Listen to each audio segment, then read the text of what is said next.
ايه؟ انا زايدة مكونات مطبخ زايدة للاطفال. النهارده هنعمل كيك بالشوكولاتة والقهوة. وادي مكونات الكيك اللي اسمه كيك الخلاط. دلوقتي هنحطه في الخلاط على طول. اول حاجة السكر، السكر اهو. تاني حاجة الزيت، كوباية زيت وكوباية سكر كاملين. حطها جوه كده عشان متطلعش بره الكوباية. سيب الكوبايات على جنب كده اللي خلصوا. بعد كده بقى حط كوب اللبن الكامل.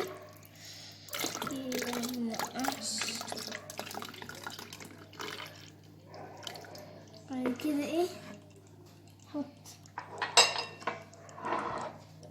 ربع كوباية كاكاو.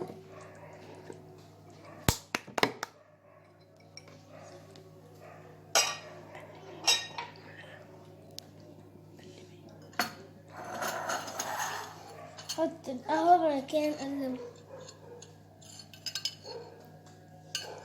معلقة قهوة.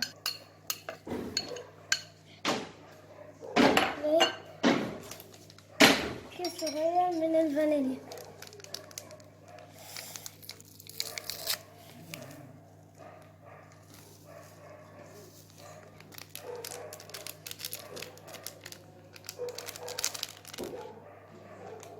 بعد كده بقى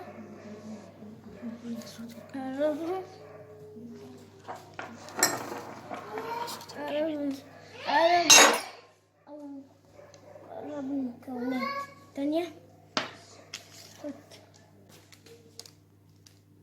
نضرب المكونات قبل ما نحط دي. وادي المكونات بعد ما ضربناها ونحطها في الكوباية. وده هو ده الصوص وهنحطه على جنب. وده الصوص بعد ما حطيناه. وهحط البيضتين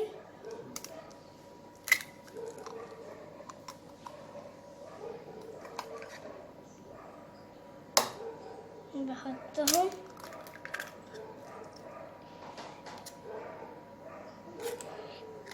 وهحط كيسين صغيرين فانيليا.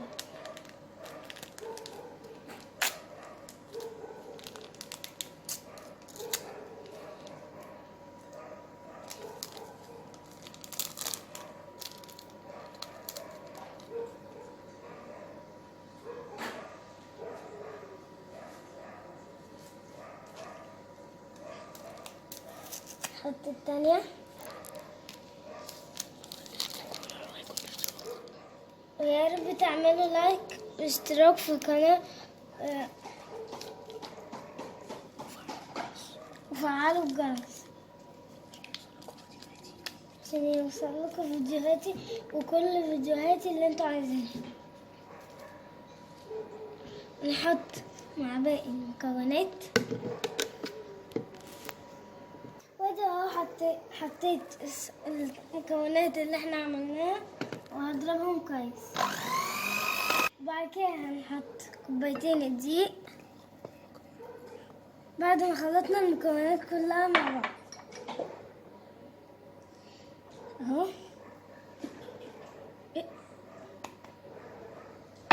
بعد كده نحط البيكنج باودر.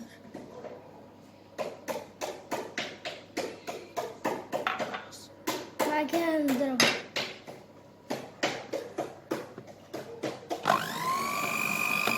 وادي اهو بعد ما ضربتها. وهنجيب صينية وندهنها بالسمنة او الزيت زي ما انتوا حابين ونكبهم. وادي ايه بعد ما حطيتها في الصينية. وبعد كده هنعمل الفرن على 180 درجة ونسيبه يسخن. بعد كده هنحطها في الفرن. بعد ما طلعت ريحناها 10 دقايق. دلوقتي هنحط عليها الصوص.